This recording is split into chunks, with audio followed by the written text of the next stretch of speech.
গ্রাম ছাড়াই রাঙামাটির পথ।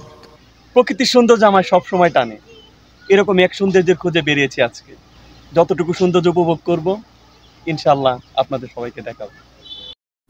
খুব বেশি মন খারাপ হলে আমি যা করি তা হলো অনেকক্ষণ আকাশের দিকে তাকিয়ে থাকি, মন ভালো হয়ে যায়। এতে যদি কাজ না হয় তাহলে ঘুরতে বেরিয়ে পড়ি প্রকৃতির পথে। পুকুর, নদী, গাছপালা এসবের সঙ্গে সময় কাটানোর চেষ্টা করি। আর সব সময় প্রতিপালকের প্রতি কৃতজ্ঞতা জ্ঞাপন করি। সুন্দর ও ভালো যা কিছু তিনি দিয়েছেন তার জন্য আলহামদুলিল্লাহ। সকল প্রশংসা আল্লাহ তাআলার।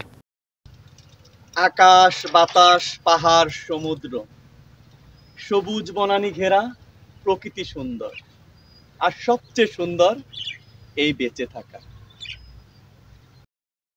অচেনা জায়গার খোঁজে অচেনা গ্রামের মেঠো পথ ধরে আমরা ছুটে চলেছি।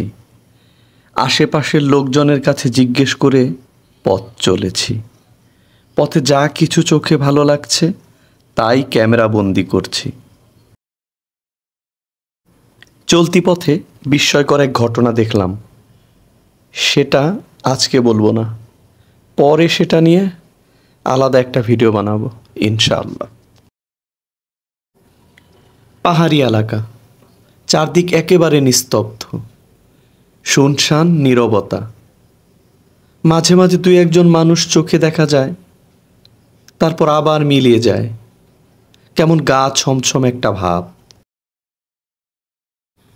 বৃষ্টিতে ভিজে রাস্তার অবস্থা খুবই খারাপ, চলাচল বেশ কষ্টকর। রবার্ট ফ্রস্টের একটি কবিতার শেষের 4টি লাইন মনে পড়ে।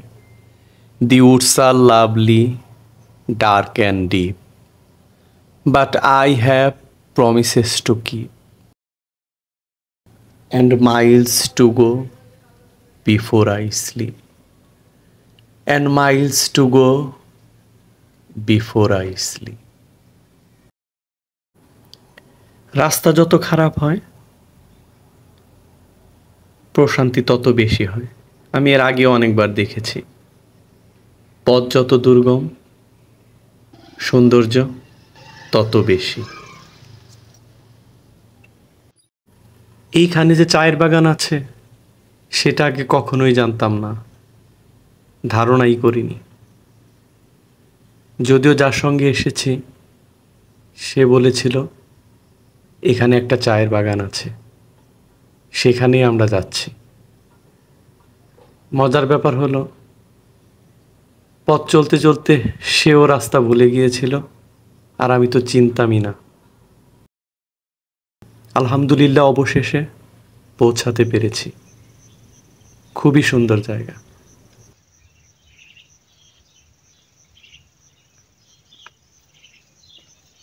এখানে যে চায়ের বাগান আছে এর আগে কখনোই জানতাম না, ঘুরতে ঘুরতে চলে আসা।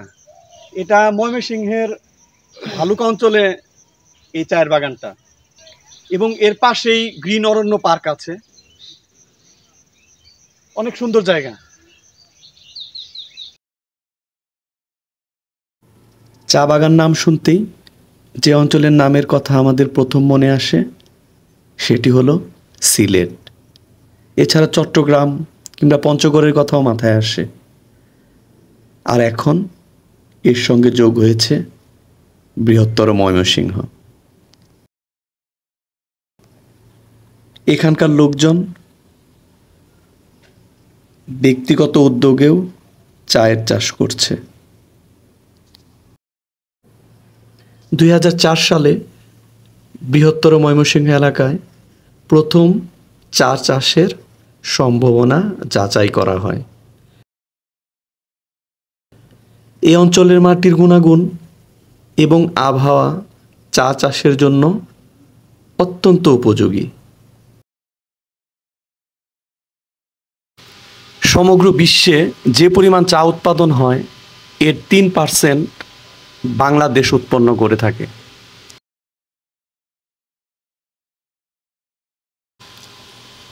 বেলা শেষ হয়ে আসছে, এখন যাবার পালা।